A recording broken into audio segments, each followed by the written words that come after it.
آج کے دور کے انسان نے روٹی کو اور رزق کو نصب العین بنا لیا ہے زندگی کا. ایسے لگتا ہے کہ ہم دنیا میں شاید آئے ہی اسی خاطر ہیں کہ بس کمانا ہے اور کھانا ہے. تاریخ میں روٹی کو کبھی اتنی اہمیت حاصل نہیں تھی جتنی آج ہو چکی ہے.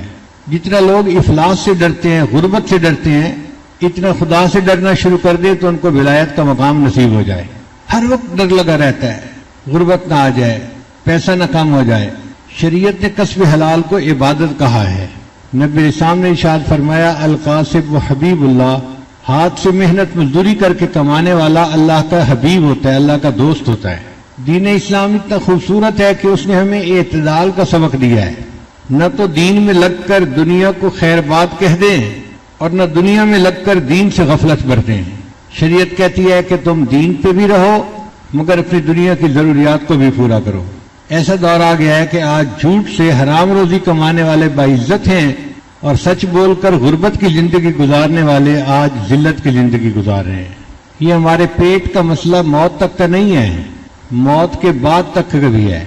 آخرت میں بھی ہمیں پیٹ کی ضرورت پڑے گی. اگر کوئی بندہ جہنم میں چلا گیا تو وہاں اس کا حال بہت برا ہوگا. حدیث پاک میں آتا ہے کہ ایک جہنمی فرشتے کو کہے گا کہ مجھے بہت بھوک لگی ہے، تو وہ فرشتہ اسے کھانے کے لیے زقوم کا پودا لا کے دے گا، تھوہر کا پودا. کانٹے بھی ہوتے ہیں، کڑوا بھی ہوتا ہے، اور اس کو بھوک اتنی ہوگی کہ یہ اسے کھانا شروع کر دے گا اور وہ کانٹے اس کے گلے میں چبھ جائیں گے اور گلا چوک ہو جائے گا. نہ نگلتے بنے گی نہ اگلتے بنے گی. تو پھر وہ فرشتے کو کہے گا کہ مجھے کچھ پینے کو لا کے دو. تو اس کو پینے کے لیے وہاں پہ کوئی روح افزا اور جام شیری نہیں دیا جائے گا، بلکہ فرشتہ پیالے میں جہنمیوں کے خون اور پیپ جو ملی ہوئی ہوگی اس کو گرم کر کے لے کے آئے گا. اور اس کو اتنی پیاس ہوگی کہ یہ اس کو پیے گا، مگر اس کے پینے سے اس کی پیاس نہیں بجھے گی بلکہ پیٹ کی انتڑیاں کٹ کے پخانے کے راستے باہر نکل جائیں گی اور پھر ٹھیک ہو جائے گا، صحت مند ہو جائے گا جیسے پہلے تھا. پھر بھوک لگے گی، پھر تھوہر کھائے گا، پھر پانی پیے گا، پھر انتڑیاں کٹیں گی، پھر صحت مند ہو جائے گا، اور یہ سائیکل چلتا رہے گا. اللہ اکبر کبیرہ. اور جو لوگ جنت میں جائیں گے وہاں اللہ ان کو کھانے کے لیے جنت کے پھل عطا کریں گے. وَلَكُمْ فِيهَا مَا تَشْتَهِي أَنفُسُكُمْ وَلَكُمْ فِيهَا مَا تَدَّعُونَ. جو ان کا دل چاہے گا اللہ ان کی خواہش کے مطابق بنی چیز انہیں عطا کریں گے. اب پیٹ تو بھرا جنتی نے بھی اور پیٹ بھرا جہنمی نے بھی. فرق کا اندازہ خود لگا لیجئے کہ جہنمی کتنی ذلت میں ہوگا اور کتنی پریشانی میں ہوگا. اللہ تعالیٰ نے ہر بندے کے لیے رزق کا فیصلہ خود فرمایا ہے، اور رزق کو اللہ تعالیٰ اس وقت تنگ کرتے ہیں جب انسان گناہوں کے راستے پہ چل پڑتا ہے. وَمَنْ أَعْرَضَ عَنْ ذِكْرِي فَإِنَّ لَهُ مَعِيشَةً ضَنْكًا وَنَحْشُرُهُ يَوْمَ الْقِيَامَةِ أَعْمَىٰ.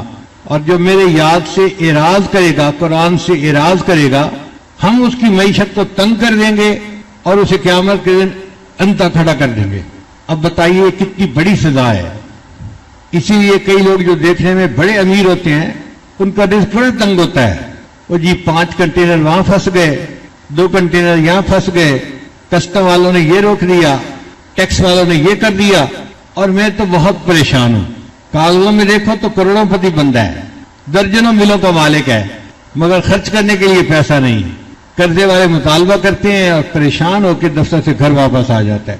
پیسہ ہونے کے باوجود اللہ معیشت کو تنگ کر دیتے ہیں. تو ہم اس پریشانی سے کیسے بچیں اور اللہ تعالیٰ سے رزق حلال کیسے مانگیں جو سکون دینے والا ہو. علماء نے رزق کے 16 دروازے بیان کیے ہیں. 16 دروازے ہیں جو کھلتے ہیں تو ہر دروازے سے رزق بندے کو ملتا ہے. آج کی مجلس میں انہی 16 دروازوں کے بارے میں بات کرنی ہے. آپ ان کو رزق کی کنجیاں سمجھ لیں کہ 16 دروازے پہ تالے لگے ہوئے ہیں اور 16 کنجیاں ہیں. آپ ہر کنجی سے ایک دروازہ کھولتے جائیں، دروازے کھلتے جائیں گے. پہلی بات نماز کا اہتمام کرنا، تعدیل ارکان کے ساتھ، سکون کے ساتھ، تسلی کے ساتھ باقاعدگی سے نماز باجماعت پڑھنا. یہ رزق کے لیے پہلا دروازہ ہے. گھر کی عورتیں بھی پڑھیں، مرد بھی پڑھیں. اور اس کی دلیل کیا ہے؟ اللہ فرماتے ہیں وَأَمُرْ أَهْلَكَ بِالصَّلَاةِ وَاسْتَبِرْ عَلَيْهَا لَا نَسْأَلُكَ رِزْقًا نَحْنُ نَرْزُقُكَ. تم نماز ادا کرو اور اہل خانہ کو نماز کے لیے کہو رزق تمہیں ہم دیں گے. اللہ تعالیٰ گارنٹی دے رہے ہیں اللہ تعالیٰ ذمہ داری لے رہے ہیں. اب آپ بتائیے کہ اللہ تعالیٰ اپنی ذمہ داری کو پورا کریں گے نا. ہمارا کام کیا ہے؟ نماز کو اہتمام کے ساتھ پڑھنا. اور نماز بھی چھوٹ جاتی ہے اس رزق کی پریشانی میں. کاروبار لوگوں کی بھی نماز چھوٹ جاتی ہے اور گھر کی عورتوں کی بھی نماز چھوٹ جاتی ہے. جس سے رزق بڑھنا تھا اس میں غفلت ہو رہی ہوتی ہے. وہی مسجد میں نظر نہیں آئے، اور جی بس دفتر کی پریشانی ہے، ختم ہوگی تو میں آ جاؤں گا. ہم انتظار میں ہوتے ہیں کہ پہلے پریشانی ختم ہو پھر ہم نماز پڑھنے آئیں گے. اور اللہ چاہتے ہیں کہ یہ نماز پڑھنے آئے اور اس کی پریشانی کو میں ختم کر لوں. تو رزق کے کھلنے کا پہلا دروازہ نماز کا اہتمام کرنا، اور دوسرا دروازہ کثرت استغفار، استغفار کی کثرت کرنا. استغفار کی کثرت سے بھی اللہ تعالیٰ رزق کے دروازے کو کھول دیتے ہیں. قرآن مجید میں استغفروا ربکم انہ کان غفارا یرسل السماء علیکم مدرارا ویمددکم باموال، اور اللہ مدد کرے گا تمہاری مال کے ذریعے سے، وبنین، اور بیٹوں کے ذریعے سے، ویجعل لکم جنات ویجعل لکم انہارا. تو مال اور بیٹے اللہ تعالیٰ استغفار کی کثرت سے عطا فرماتے ہیں، اور ہم اسی کی طلب میں پریشان پھر رہے ہوتے ہیں. امام قرطبی رحمۃ اللہ نے لکھا ہے کہ گناہوں کی معافی مانگنے سے بارش ملتی ہے اور انسان کا رزق وسیع ہوتا ہے. پھر حدیث مبارک ہے من اکثر من الاستغفار جعل اللہ له من کل ہم فرجا ومن کل ضیق مخرجا ورزقہ من حیث لا یحتسب. جو بندہ کثرت سے استغفار کرتا ہے اللہ اس کے لیے پریشانی سے نکلنے کا راستہ نکال دیتے ہیں اور اس کے غموں کو دور کر دیتے ہیں، اور ایسی طرف سے رزق دیتے ہیں جہاں سے اس کو خیال ہی نہیں ہوتا کہ مجھے یہاں سے بھی رزق مل جائے گا. اللہ وہاں سے بھی رزق عطا فرما دیتے ہیں. تو ایک دروازہ تھا نماز کا اہتمام کرنا، اور دوسرا دروازہ تھا استغفار کی کثرت کرنا. تیسرا دروازہ انفاق فی سبیل اللہ، اللہ کے راستے میں خرچ کرنا. اللہ رب العزت فرماتے ہیں وما انفقتم من شیء فهو یخلف. تم اللہ کی راہ میں جو خرچ کرو گے تمہیں اللہ اس کا بدلہ دے کر رہے گا. یہ 100% پکی بات ہے. انسان اخلاص کے ساتھ اللہ کے راستے میں جو خرچ کرتا ہے اس کا بدلہ اس کو مل کے رہتا ہے. اللہ دیتے ہیں. 10 گنا بدلہ تو ہم نے درجنوں دفعہ اپنی آنکھوں سے دیکھا ہے. ہو سکتا ہے زیادہ توکل والے ہوں اور وہ اس سے بھی زیادہ بدلہ اپنی آنکھوں سے دیکھ پائے ہوں. ہم نے نیو یارک میں ایک جگہ مسجد بنانی تھی تو ہمارے ساتھی تھے، وہ مجھے کہنے لگے کہ حضرت آپ واشنگٹن سے یہاں آ جائیں تو مسلمانوں کے لیے ایک مرکز بن جائے گا، پورے علاقے میں مسجد نہیں ہے. ہم نے کہا بہت اچھا. چنانچہ میں واشنگٹن سے اپنے بچوں کو لے کے نیو یارک آ گیا. اب جس جگہ پر آئے وہاں ارد گرد مسلمان بھی کافی تھے مگر کافروں کا علاقہ تھا، یہودی بہت رہتے تھے. وہاں پہ مسجد کا بنانا ایک بڑا چیلنج تھا. پلاٹ خریدیں، پھر پلاٹ کی اپروول نہیں ملتی، پھر کنسٹرکشن ہو جائے تو 100 اور پابندیاں. تو میں نے اس دوست کو مشورہ دیا ہم پلاٹ خرید کے مسجد بنائیں گے نا تو پگڑی داڑھی والوں کو اپروول کسی نے نہیں دینی، وہ کہیں گے یہ فنڈامنٹلسٹ کہاں سے آ گئے. اس لیے بہتر یہ ہے کہ ہم کوئی بنی بنائی جگہ خریدیں اور وہاں پر بس عبادت شروع کر دیں. اس نے کہا جی بنی بنائی جگہ کا کیا مطلب؟ میں نے کہا کوئی ایسی عمارت ڈھونڈیں جو بنی ہی عبادت کے لیے ہو، ہمیں اس کا یوز پرمٹ تبدیل کروانے کی ضرورت پیش نہ آئے، ہم بھی عبادت شروع کر دیں گے. چنانچہ ایک سینیگاگ تھا، یہودیوں کی جو مسجد ہوتی ہے اس کا نام سینیگاگ ہوتا ہے، وہ بنا ہوا تھا اور وہ بکنے کے لیے تیار تھا. یہودی اپنے لیے اور جگہ پہ بڑی عبادت خانہ بنانا چاہتے تھے اور اس کو بیچنا چاہتے تھے. اب ان کے سینیگاگ کو کون خریدے؟ کوئی خریدار نہیں تھا. خیر ہم نے پتہ کیا تو پتہ چلا کہ وہ $9 لاکھ کا وہ ہمیں بیچ دیں گے.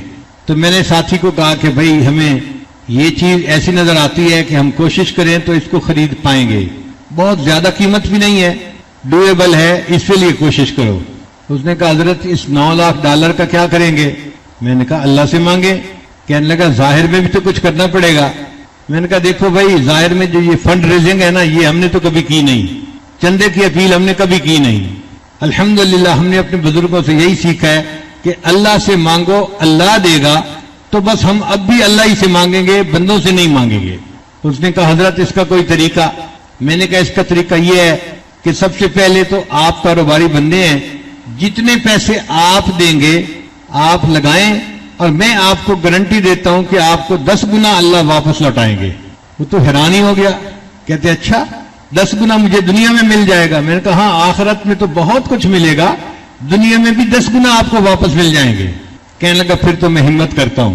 وہ گیا, اس نے جا کے بیوی سے مشورہ کیا, بچوں سے مشورہ کیا, سب کے اکاؤنٹ میں جتنے پیسے تھے تو اس نے $9 لاکھ اکیلے بندے نے پورے کر کے میرے پاس آ گیا. حضرت میں نے اپنے اکاؤنٹ سے, بیوی کے اکاؤنٹ سے, بچوں کے اکاؤنٹ سے جتنے پیسے تھے سب اکٹھے کر لیے اور $9 لاکھ میں نے جمع کر لیے ہیں.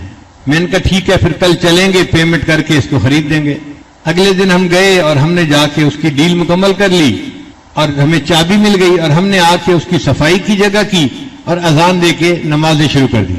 وہاں کے مسلمان بڑے حیران کہ جی مسجد کھل گئی تو کیسے کھلی, چندہ تو کسی نے کیا نہیں.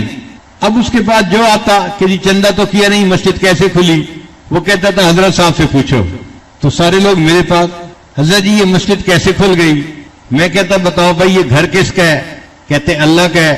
میں نے کہا پھر جس کا گھر ہے اسی نے خریدی ہے نا, اسے پوچھو. پھر گھر اللہ کا ہے تو اللہ ہی نے خریدی نا, گھر تو اپنا انسان خریدتا ہے نا, تو اللہ نے خریدی ہے تو اللہ نے کوئی بندوبست کیا ہوگا, اللہ سے پوچھو اللہ آپ نے کیسے اس کو جو ہے نا وہ خریدوا دیا. چپ ہو جاتے لوگ. ہم نے بالکل کسی کو نہیں بتایا کہ کس نے خریدی, کیسے خریدی, بس نماز شروع کر دی, جمعہ شروع کر دیا. اب وہ بندہ جس نے $9 لاکھ خرچ کیے تھے نا میرے پاس آیا, مجھے کہتا ہے حضرت میں نے تو پوری زندگی میں جو کمایا تھا آپ کے اعتماد پر میں نے سب کچھ لگا دیا, اب میرا کیا بنے گا؟ میں نے کہا آپ کو 10 گنا ملے گا, آپ نے تو نفع کا سودا کیا. حضرت آپ گارنٹی دیتے ہیں؟ میں نے کہا بھائی تحریر لکھو, میں ہاتھ اور پاؤں دونوں کے انگوٹھے لگا دوں گا. تو وہ مسکرا پڑا کہ اچھا آپ کو اتنا یقین ہے کہ مجھے ملے گا؟ میں نے کہا ہاں ملے گا. پھر اس کو میں نے مشورہ دیا کہ دیکھیں آپ کے 2 مکان ہیں, ایک میں آپ رہتے ہیں اور دوسرا آپ نے کرائے پہ دیا ہوا ہے. کہنے لگا ہاں. میں نے کہا وہ جو کرائے پہ دیا ہوا ہے نا اس کو آپ بیچ دیں اور جو $5-6 لاکھ آپ کو ملے گا اس سے آپ کوئی اور مکان خریدیں اور پراپرٹی کا کام شروع کر دیں. اللہ کی شان دیکھیں جی کہ اس بندے نے پراپرٹی کا کام شروع کر دیا. ایک مکان میں اللہ نے پروفٹ دیا, پھر دوسرے میں دیا, پھر تیسرے میں دیا. 3 سال گزرنے کے بعد ایک دن فجر کی نماز کے لیے آیا, مجھے کہنے لگا حضرت آپ کی ذمہ داری پوری ہو گئی. میں نے پوچھا میری ذمہ داری کیسے پوری ہو گئی؟ کہنے لگا حضرت اس وقت میں $9 ملین کی پراپرٹی کا مالک ہوں, اللہ نے مجھے 10 گنا واپس پیسے لوٹا دیے ہیں. میں نے کہا الحمدللہ, میں نے صرف آپ سے نہیں اپنی زندگی میں درجنوں بندوں کو یہ بات سمجھائی اور انہوں نے اللہ سے سودا کیا اور اللہ نے ان کو 10 گنا کم از کم واپس دیا.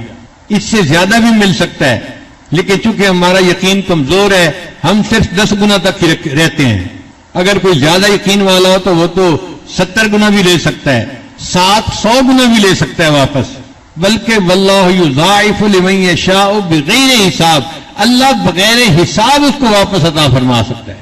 تو یقین کے ساتھ اللہ کے راستے میں خرچ کریں کہ یہ میرے پاس واپس آنا ہی آنا ہے. اتنا بڑا مجمع سامنے ہے, آپ حضرات اپنے دلوں میں جھانک کے بتائیں کبھی آپ نے کوئی بندہ دیکھا جو مدارس اور مساجد پہ خرچ کرنے والا ہو اور بینکرپٹ ہو گیا ہو, اس کا کاروبار ٹھپ ہو گیا ہو مسجدوں پہ خرچ کرنے کی وجہ سے یا مدرسوں پہ خرچ کرنے کی وجہ سے؟ 1 سے 2 فیکٹریاں تو ہوتی ہیں, دکانیں بھی 1 سے 2 ہو جاتی ہیں. کبھی کام ٹھپ نہیں ہوا جو اللہ کے راستے میں خرچ کرتے ہیں. کیوں کہ اللہ نے قرآن میں فرما دیا وما انفقتم من شیء فهو يخلفه, تم اللہ کے راستے میں جو خرچ کرو گے اللہ تمہیں اس کا بدلہ دے کر رہے گا. رابعہ بصریہ اللہ کی ایک نیک بندی تھی, ان کا واقعہ میں سنا دیتا ہوں. عام طور پہ لوگ سمجھتے ہیں کہ عورتوں کا یقین کمزور ہوتا ہے, بیچاری جلدی گھبرا جاتی ہیں. جی ہاں, ہماری عورتوں کا یقین کمزور ہوتا ہے اور وہ جلدی گھبرا جاتی ہیں کیونکہ ان کا یقین کسی نے بنایا نہیں ہوتا. جن کا یقین بنا ہوا ہوتا ہے وہ پہاڑ کی طرح مضبوط ہوتی ہیں. تو رابعہ بصریہ اللہ کی وہ بندی تھی جس کا یقین بنا ہوا تھا. اللہ کی شان دیکھیں, ایک دفعہ ان کے گھر مہمان آ گئے. اب جو گھر میں کام کرنے والی باندی تھی پریشان تھی کہ اتنے مہمان آ گئے اور گھر میں کچھ ہے نہیں ان کو کھلانے کے لیے, تو رات کے کھانے کا کیا بنے گا.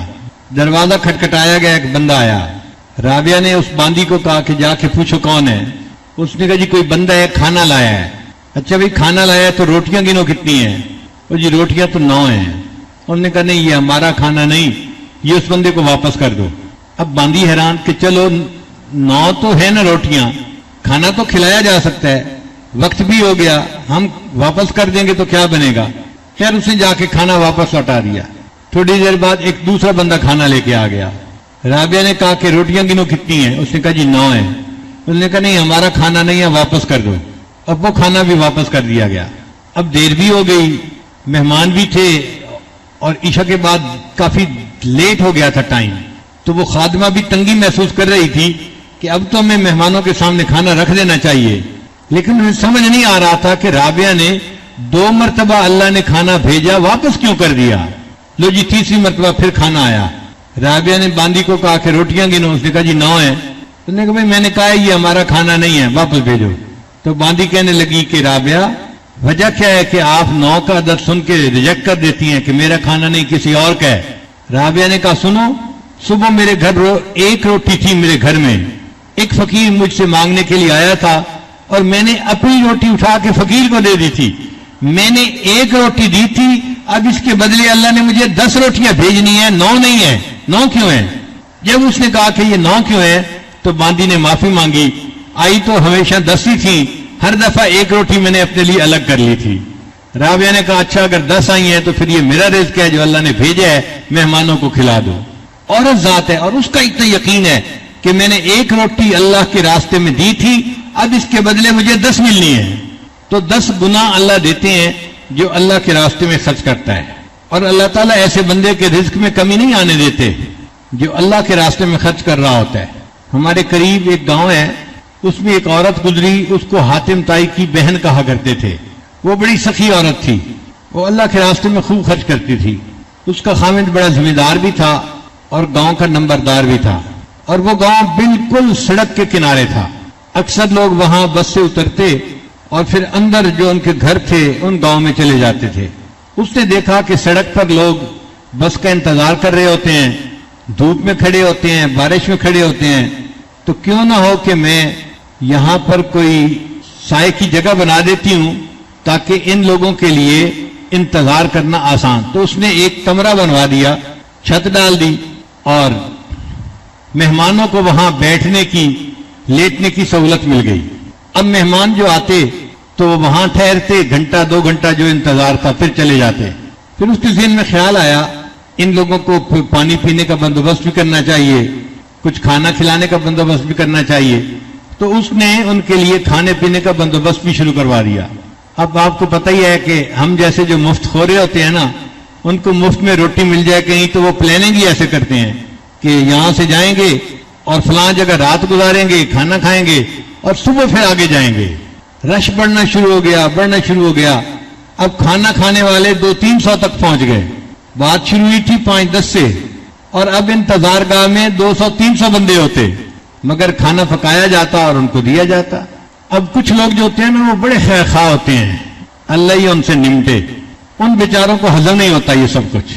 اب انہوں نے دیکھا کہ بھئی روزانہ اتنا پیسہ خرچ ہو رہا ہے, یہ عورت کھانا بنوا رہی ہے اور 200 بندوں کو کھانا کھلا رہی ہے. وہ اس کے خاوند کے پاس گئے, سناؤ بھائی درخت سے کہیں پتے اتار کے لاتے ہو پیسے جو تمہارے پاس کمی نہیں ہے؟ انہوں نے کہا نہیں میں زراعت سے کماتا ہوں. دیکھو تمہاری بیوی تو ایسے پیسہ لٹا رہی ہے, 200-300 بندوں کو ہر رات کھانا کھلاتی ہے, یہ تو تمہیں کنگال کر کے ہی رہے گی. کوئی دوسرا آ جاتا وہ بھی اسی طرح کی بات, میاں کچھ جمع کر لو, سوچ سمجھ سے لگاؤ, برا وقت بھی بندے پہ آ جاتا ہے. اب ادھر سے کوئی مشورہ, ادھر سے کوئی مشورہ. وہ بندہ اتنا تنگ آ گیا کہ ایک دن اس نے فیصلہ کر لیا کہ اب میں یہ مہمان خانہ جو ہے ختم کر دوں گا. اس نے آرڈر دے دیا آج کے بعد ہم کسی کو کھانا نہیں کھلائیں گے. جب اس عورت کو یہ خبر ملی تو وہ بڑی غمزدہ ہوئی, مگر اس نے اپنے خاوند سے کوئی جھگڑا نہیں کیا. جو عقل مند سمجھدار بیویاں ہوتی ہیں نا, وہ موقع پہ بات کرتی ہیں اور ایسے طریقے سے بات کرتی ہیں کہ معاملہ سلجھ جائے, معاملے کو الجھاتی نہیں ہے. چنانچہ وہ غمزدہ بیٹھی تھی, ڈپریس تھی. خاوند گھر آیا, اس نے پوچھا بیوی سے کیا ہے آج بڑی مغموم لگ رہی ہو؟ انہوں نے کہا بس آج دل بہت غمزدہ ہے میرا, کہیں دل نہیں لگ رہا, بہت طبیعت بیزار ہے. اس نے کہا پھر اچھا ایسے کرو, میں جا رہا ہوں زمینوں پہ مربے میں, تو آپ میرے ساتھ چلو. زمینوں پہ جاؤ گی, وہاں پر سبزیاں دیکھو گی, پھل دیکھو گی, سبزہ دیکھو گی, اور چیزیں دیکھو گی نا, تو تمہیں طبیعت تمہاری فریش ہو جائے گی. اس نے کہا ٹھیک ہے. چنانچہ بیوی اپنے خاوند کے ساتھ زمینوں پہ چلی گئی. اب کچھ دیر تو وہ چلی پھری، پھر ایک جگہ جہاں پہ کنواں چل رہا تھا نا وہاں آ کے وہ بیٹھ گئی اور کنویں کے اندر اس نے جھانکنا شروع کر دیا۔ آدھا گھنٹہ گزر گیا، یہ عورت بیٹھی کنویں کے اندر ہی دیکھتی جا رہی ہے۔ تو خاوند اپنا کام سمیٹ کے آیا، اس نے کہا اللہ کی بندی کیا کر رہی ہو، اتنی دیر سے ایک ہی جگہ بیٹھی ہو؟ اس نے کہا بس میں دیکھ رہی ہوں یہ خالی ڈول اندر جا رہے ہیں اور پانی سے بھر بھر کے واپس آ رہے ہیں، کوئی ڈول خالی نہیں آتا، جو خالی ڈول اندر جاتا ہے وہی بھر کے واپس آتا ہے۔ تو خاوند ہنس پڑا، کہنے لگا تم بڑی بیوقوف ہو، تمہیں پتہ نہیں ہے کہ کنواں کا پانی خشک نہیں ہوتا، یہ ساری عمر بھی کنواں چلتا رہے، خالی ڈول جاتے رہیں گے، بھر بھر کے آتے رہیں گے، اللہ کنویں کا پانی اسی طرح رکھے گا، زمین سے اور پانی آتا رہے گا۔ اس نے کہا اچھا کنویں کبھی خشک نہیں ہوتے؟ اس نے کہا نہیں خشک نہیں ہوتے۔ اس نے کہا پھر اللہ نے تمہارے گھر میں بھی ایک کنواں جاری کر دیا تھا، تمہیں کیوں ڈر لگا کہ وہ کنواں خشک ہو جائے گا اور اس کا پانی ختم ہو جائے گا؟ خاوند کو بات سمجھ آ گئی، اس نے فیصلہ کیا میں مہمان خانے کو چلاتا رہوں گا۔ وہ عورت جب تک زندہ رہی پوری زندگی 200-300 مہمانوں کا کھانا روزانہ کھلاتی رہی اور اللہ اس کے خاوند کو رزق دیتا رہا۔ تو یقین اگر دل میں ہو تو اللہ تعالیٰ رزق سے انسان کو پریشان نہیں کرتے۔ تو ہم نے 3 باتیں اب تک پڑھی۔ رزق فراخ ہونے کے 16 دروازے ہیں، ان میں پہلا دروازہ کون سا ہے؟ نماز کو اہتمام سے پڑھنا، اور دوسرا دروازہ استغفار کی کثرت کرنا، اور تیسرا دروازہ اللہ کے راستے میں خرچ کرنا۔ جو انسان مسجد پہ خرچ کرے، مدرسے پہ خرچ کرے، یتیموں پہ خرچ کرے، غریبوں پہ کرے، اللہ کے راستے میں خرچ کرے، اللہ اس کو کم از کم 10 گنا واپس لوٹاتے ہیں۔ کتنا لوٹاتے ہیں؟ کم از کم 10 گنا واپس لوٹاتے ہیں۔ کتابوں میں ایک عجیب واقعہ لکھا ہے کہ موسیٰ علیہ السلام کے زمانے میں ایک آدمی تھا جو بڑا غریب تھا، بیچارے کو کھانا ہی نہیں ملتا تھا، بالکل ہڈیوں کا ڈھانچہ بن گیا تھا۔ وہ موسیٰ علیہ السلام کے پاس آیا، حضرت آپ کو طور پہ جاتے ہیں، اللہ سے باتیں کرتے ہیں، اس دفعہ جا کے اللہ سے یہ عرض کریں کہ میری پوری زندگی کا جو رزق ہے نا مجھے اللہ ایک ہی دفعہ دے دے، میں چند دن تو ذرا پیٹ بھر کے تسلی سے کھا لوں۔ تو موسیٰ علیہ السلام نے کہا ٹھیک ہے میں دعا کروں گا۔ چنانچہ موسیٰ علیہ السلام نے دعا کی اور اللہ نے اس بندے کو چند بوری گندم کی، 2 بکریاں تھیں، کچھ اور تھا، یہ اس کو دے دیا، یہ بھائی تمہاری زندگی کا رزق ہے۔ پھر موسیٰ علیہ السلام مطمئن ہو گئے۔ کوئی 2-4 سال گزرے، اچانک اس کا خیال آیا کہ پتہ نہیں وہ بندہ کس حال میں ہے۔ تو موسیٰ علیہ السلام نے پتہ کروایا، پتہ چلا جناب وہ تو بڑا سیٹھ بنا ہوا ہے، بڑا کاروبار ہے اس کا، اور سینکڑوں لوگ اس کے پاس آ رہے ہیں، جا رہے ہیں، مہمان ہیں، کھلا رہے ہیں، کھا رہے ہیں، محل میں زندگی گزار رہا ہے۔ موسیٰ علیہ السلام بڑے حیران۔ تو موسیٰ علیہ السلام دوبارہ کوطور پر گئے تو اللہ تعالیٰ سے عرض کیا یا اللہ میں نے فریاد کی تھی کہ پوری زندگی کا رزق اس کو مل جائے، تو وہ تو تھوڑا سا تھا، لیکن اب 2-3 سال میں اتنا بڑھ گیا کہ اب سمٹتا نہیں، یہ کیسے ہو گیا؟ اللہ نے فرمایا میرے پیارے موسیٰ علیہ السلام اگر وہ اپنی ذات پہ خرچ کرتا تو اس کا اتنا ہی رزق تھا جو اس کو ملا تھا، اس نے میرے ساتھ نفع کا سودا کیا، وہ مہمانوں کو کھلاتا تھا، اللہ کے لیے کھلاتا تھا، غریبوں کو، اور جتنا وہ کھلاتا تھا میں 10 گنا انہیں واپس لوٹاتا تھا، اس کو تجارت میں نفع اتنا ہوا کہ اب اس سے رزق سمٹتا ہی نہیں ہے۔ تو آپ اگر اللہ کے راستے میں کسی کو کھلا رہے ہیں تو یہ نہ سوچیں کہ مال جا رہا ہے، بلکہ یہ سوچیں کہ مال آ رہا ہے، ایک جا رہا ہے اور اس کے بدلے 10 آ رہے ہیں۔ پھر رزق کا چوتھا دروازہ تقوی اختیار کرنا۔ اللہ تعالیٰ ارشاد فرماتے ہیں وَلَوْ أَنَّ أَهْلَ الْقُرَىٰ آمَنُوا وَاتَّقَوْا لَفَتَحْنَا عَلَيْهِمْ بَرَكَاتٍ مِّنَ السَّمَاءِ وَالْأَرْضِ۔ اگر یہ بستی جیسوں والے تقوی اختیار کرتے تو ہم ان کے لیے آسمان سے رزق کے دروازوں کو کھول دیتے۔ اللہ آسمان سے رزق کے دروازے کھولتے ہیں جو انسان گناہوں سے بچتا ہے۔ اللہ تعالیٰ قرآن مجید میں فرماتے ہیں وَمَن يَتَّقِ اللَّهَ، اور جو اللہ سے ڈرنے والا بندہ ہو يَجْعَل لَّهُ مَخْرَجًا، اللہ تعالیٰ اس کے لیے مخرج بنا دیتا ہے، وَيَرْزُقْهُ مِنْ حَيْثُ لَا يَحْتَسِبُ، اور ایسی طرف سے رزق دیتا ہے جس کا اس کو گمان ہی نہیں ہوتا۔ ہم بھی اگر تقوی اختیار کریں گے تو اللہ رب العزت ہمارے لیے رزق میں آسانیاں فرما دیں گے۔ پھر 5واں دروازہ ہے کثرت عبادت۔ 5واں دروازہ کون سا ہے؟ کثرت عبادت، ٹکا کے کرنا، نفل پڑھنا، نمازیں پڑھنا، تلاوت کرنا، خوب جی بھر کے عبادت کرنا، اس سے بھی رزق دروازے کھل جاتے ہیں۔ حدیث مبارک ہے، ابن آدم تفرغ لعبادتی، اے ابن آدم میری عبادت کے لیے اپنے آپ کو فارغ کر لے، املأ صدرک غنن، میں تیرے سینے کو غنا سے بھر دوں گا، واسد فقرک، اور تمہاری تنگ دستی کو میں بند کر دوں گا.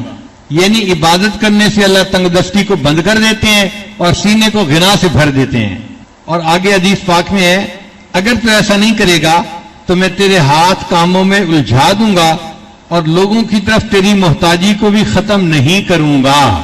یہ ہماری زندگی کا حال ہے کہ کام میں ہاتھ بھی الجھے ہوئے ہوتے ہیں، ہر وقت کام ایک ختم نہیں ہوتا، دوسرا اوپر سے، دوسرا ختم نہیں ہوتا، تیسرا اوپر سے. دفتر میں کام کرتے کرتے گھر آتے ہیں، گھر میں بھی فون آنے شروع ہو جاتے ہیں، رات کو بھی فون آتے ہیں. تو ہاتھ کام میں الجھے ہوئے ہوتے ہیں اور لوگوں کی طرف ہر وقت کی محتاجی ہوتی ہے. یہ ترمذی شریف کی روایت ہے. تو کثرت عبادت کا پانچواں طریقہ نہیں، رزق کی فراخی کا پانچواں طریقہ کثرت عبادت ہے، عبادت کی کثرت کرنا. اور آج ہماری عادت ہوتی ہے کہ باقی نماز تو چلو پڑھ لی، نفل چھوڑ دیتے ہیں. عشاء کی نماز 9 رکعت، 4 رکعت فرض، 2 رکعت سنت اور 3 رکعت وتر، چل 9 رکعت پڑھ کے فارغ ہو گئے. تو جب ہمارے اندر عبادت کا شوق اور ذوق ہی نہیں تو رزق میں فراخی کیسے ہوگی؟ جو گھوڑے مقابلہ جیتتے ہیں نا، دوڑوں میں فرسٹ آتے ہیں، تو ان کو گھوڑے ٹانگے کے اندر نہیں استعمال کیا جاتا. آپ نے کبھی دیکھا ہے کوئی چیمپئن گھوڑا کسی تانگے میں استعمال ہو رہا ہو؟ تانگے میں تو استعمال ہوتے ہیں وہ گھوڑے جو کسی کام کے نہیں ہوتے، 20-25 ہزار روپے کے مل جاتے ہیں. اور جو بھاگنے والے اور ریکارڈ بنانے والے گھوڑے ہیں وہ تو 50 لاکھ کا گھوڑا، 60 لاکھ کا گھوڑا، 2 کروڑ کا گھوڑا، اتنی قیمت ان کی لگتی ہے. کیوں؟ وہ بھاگنے والے اور ریکارڈ بنانے والے گھوڑے ہوتے ہیں. اسی طرح جو بندہ اللہ کے دین کا کام کرنے والا ہوتا ہے، اللہ اس کو دنیا کی گدا گاڑی کے اندر نہیں پھنسا دیتے کہ وہ بیٹھا ہوا ہے اور دنیا کمانے کے لیے لگا ہوا ہے.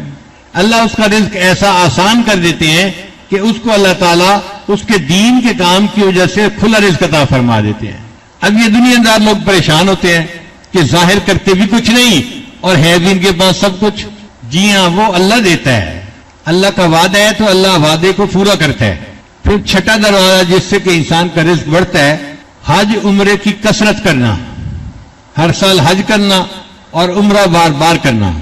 حدیث مبارکہ ہے، حج اور عمرہ گناہوں کو اور تنگ دستی کو اس طرح دور کرتے ہیں جس طرح بھٹی سونے چاندی کی میل کچیل کو دور کر دیتی ہے. بھٹی پہ سونا پگھلا کے سونے کا جو کھوٹ ہوتا ہے نا اس کو الگ کر دیتے ہیں. تو حج اور عمرہ اس طرح انسان کی تنگ دستی اور انسان کے گناہوں کو اس سے الگ کر دیا کرتے ہیں. تو جن کو اللہ توفیق دے وہ کثرت سے حج کریں، عمرہ کریں. سال میں ایک عمرہ نہیں، کئی مرتبہ عمرہ، ہر مہینے عمرہ کریں. اس سے بھی زیادہ کہ اللہ توفیق دے تو اس سے بھی زیادہ کریں. جتنا حج عمرہ کریں گے اللہ اتنا اور رزق میں برکتیں عطا فرمائیں گے. رزق کا 8واں دروازہ کمزوروں کے ساتھ حسن سلوک. کچھ لوگ ہوتے ہیں جو بیمار ہوتے ہیں یا رزق کے اعتبار سے کمزور غریب ہوتے ہیں، ان کے ساتھ حسن سلوک اللہ کو بہت پسند ہے. ان کا غم بانٹنا، ان کے کام آنا، ان کی مشکل میں مصیبت میں ان کو دینا، اس سے اللہ رزق کے دروازے کھول دیتے ہیں.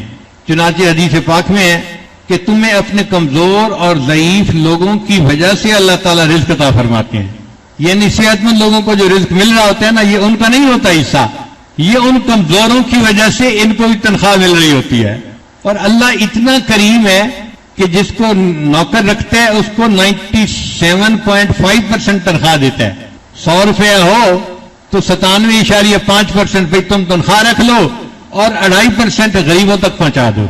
آپ نے دنیا میں کوئی اتنا سیلری دینے والا دیکھا مالک کہ 100 روپے میں سے 97.5 تنخواہ میں دے دیے کہ تم میرے غریب بندوں کو یہ پیسے پہنچا رہے، تیری تنخواہ 97.5% ہے اور 2.5% تو نے ان کو پہنچانا ہے. حالانکہ ہونا یہ چاہیے تھا کہ 97.5% پہنچاؤ تو چلو 2.5% تمہیں بھی دے دیں گے. اللہ فرماتے ہیں نہیں، تم کیا جانو میں کتنا دینے والا ہوں، میں 97.5% تمہیں دوں گا، تنخواہ دوں گا، اس لیے کہ تم نے 2.5% غریبوں تک زکوٰۃ پہنچانی ہے. پھر 9 دروازہ جس سے انسان کا رزق بڑھتا ہے وہ ہے توکل. وَمَن يَتَوَكَّلْ عَلَى اللَّهِ فَهُوَ حَسْبُهُ. جو اللہ پہ توکل کرتا ہے اللہ اس کے رزق کے دروازے کھول دیتے ہیں. تو نظر اللہ کی ذات پہ رکھیں کہ اللہ نے رزق دینا ہے، وہ دے گا اور اللہ دیتا ہے. پلے رزق نہ بندے پکھو تے درویش، پلے رزق نہ بندے پکھو تے درویش، جنہ تکیا رب دا انہاں رزق ہمیش. جو اللہ پہ توکل کرتے ہیں اللہ انہیں ہمیشہ رزق عطا فرماتا ہے، اللہ رزق کا بندوبست کر دیتا ہے. تو نظر اللہ کی ذات پہ رکھیں، پھر دیکھیں اللہ تعالیٰ آپ کو کیسے رزق عطا فرماتے ہیں. اور 10واں دروازہ شکر ادا کرنا. بندے کو جو نعمتیں اللہ نے عطا فرمائی ہیں ان کا جتنا شکر ادا کرے گا اللہ رزق کے اتنے دروازوں کو اور کھول دیں گے. اللہ تعالیٰ فرماتے ہیں لَإِن شَكَرْتُمْ لَأَزِيدَنَّكُمْ، اگر تم شکر ادا کرو گے تو میں اپنی نعمتیں تمہیں اور زیادہ عطا فرماؤں گا. رزق کا 11واں دروازہ، انسان گھر جائے اور اہل خانہ کو مسکرا کے سلام کرے. مردوں کی عادت ہوتی ہے نا، کام سے جاتے ہیں تو گھر جاتے ہوئے بڑا سیریس بنے ہوئے ہوتے ہیں.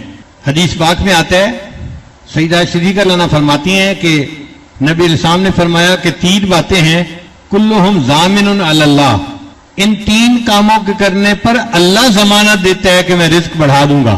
ان میں سے ایک ہے رجل دخل بیتہ بسلام فہو ضامن علی اللہ، وہ بندہ جو اپنے گھر میں واپس داخل ہو اور اہل خانہ کو مسکرا کر سلام کرے، اللہ ضمانت دیتے ہیں میں اس کے رزق کو فراخ کر دوں گا. آپ بتائیے کبھی ہمارا دھیان اس طرف گیا کہ یہ بھی رزق کا دروازہ ہو سکتا ہے. پھر رزق کا 12واں دروازہ والدین کی فرما برداری کرنا. جو بندہ اپنے والدین کا فرما بردار ہوتا ہے اللہ تعالیٰ اس کو رزق کی تنگی میں نہیں آزماتے. کتابوں میں 2 باتیں لکھی ہوئی ہیں. جس گھر میں کسی بچے کا نام محمد ہوگا اس نام کی برکت سے اللہ اہل خانہ کو تنگ دستی میں نہیں آزماتے. اور دوسرا، جس گھر میں بچے ماں باپ کے فرما بردار ہوں گے اللہ اس گھر والوں کو رزق کی تنگی میں نہیں آزماتے. تو ماں باپ کی فرما برداری کرنے پر اللہ تعالیٰ دنیا کے رزق کے دروازے کھول دیتے ہیں. رزق کا 13واں دروازہ دوام طہارت، ہر وقت باوضو رہنا. اب یہ کوئی کام ہی نظر نہیں آتا لیکن اس کا تعلق عادت کے ساتھ ہے. جیسے ہمیں بے وضو رہنے کی عادت ہے، اب ہم اس کو تبدیل کر کے باوضو رہنے کی عادت بنا لیں. ہر وقت باوضو، جب بیت الخلاء جانا ہو تو وضو کر کے نکلیں، پھر وضو ٹوٹے پھر وضو کر لیں. بس نیت یہ ہو کہ اللہ میں نے زندگی باوضو گزارنی ہے. ہر وقت باوضو رہیں گے تو اس سے رزق کے دروازے بھی کھل جائیں گے. نبی السلام نے فرمایا ایک صحابی کو، دم علی الطہارت، تم ہر وقت باوضو رہنا، یوسع علیک الرزق، اللہ تمہارے اوپر رزق کو وسیع کر دے گا. یہ جو ہم نے رزق کے 13 دروازے پڑھے ہیں ان کو ایک دفعہ پھر دہرا لیتے ہیں تاکہ بات ذہن نشین ہو جائے. رزق کا پہلا دروازہ نماز کا اہتمام کرنا. اگر کوئی لکھنے چاہتے ہیں تو آپ بے شک اس کو لکھ لیجئے، یہ بہت مستند باتیں ہیں. نماز کا اہتمام کرنا، دوسرا ہے استغفار کی کثرت کرنا، تیسرا ہے اللہ کے راستے میں خرچ کرنا، پھر چوتھا ہے تقوی اختیار کرنا، پھر آگے ہے عبادت کی کثرت کرنا، پھر ہے کثرت سے حج اور عمرہ کرنا، پھر 7واں ہے صلہ رحمی کرنا. صلہ رحمی کرنا ہے اپنے رشتہ داروں کے ساتھ حسن سلوک کرنا، بھائی کے ساتھ، بہن کے ساتھ، چچا، ماموں، پھوپھو، یہ جو قریبی رشتہ دار ہوتے ہیں نا ان کے ساتھ اچھا سلوک کرنا، اس سے بھی بندے کا رزق بڑھتا ہے. تو صلہ رحمی کرنا بھی رزق کا ایک دروازہ ہے. پھر کمزوروں کے ساتھ اس کے سلوک کرنا، پھر توکل کرنا، پھر اللہ کا شکر ادا کرنا، اور آگے ہے اہل خانہ کو سلام کرنا جب گھر جائے مرد، اور 12واں ہے والدین کی فرما برداری کرنا، اور 13واں ہے وضو کی پابندی کرنا، محافظت کرنا. 14واں نمبر ہے چاشت کی نماز پڑھنا. دن کے 10 بجے جو 4 نفل پڑھے جاتے ہیں اس کو چاشت کی نماز کہتے ہیں، صلاۃ الضحیٰ. جب سورج کی گرمی اتنی ہوتی ہے نا کہ پاؤں زمین پہ رکھیں تو پاؤں رکھے نہیں جاتے، اس کو صلاۃ الضحیٰ کہتے ہیں. عام طور پہ ہمارے دفتروں اور دکانوں میں جانے کا وہی ٹائم ہوتا ہے 10-11 بجے کا، اور حدیث پاک میں آتا ہے کہ اس وقت جو نفل پڑھے گا اللہ اس کے رزق کو فراخ کر دیں گے. تو بندہ خود بھی نفل پڑھ کے دفتر جائے اور اہل خانہ کو بھی سمجھائے کہ بھئی چاشت کی نماز پابندی سے پڑھنا، اللہ ہمارے رزق میں برکت دیں گے. عورتیں اگر چاشت کی نماز پابندی سے پڑھنا شروع کر دیں اللہ رزق کی پریشانیوں کو ختم فرما دیتے ہیں. حدیث پاک ہے چاشت کی نماز پڑھو، یہ رزق کو کھینچتی ہے اور تنگ دستی کو بھگاتی ہے.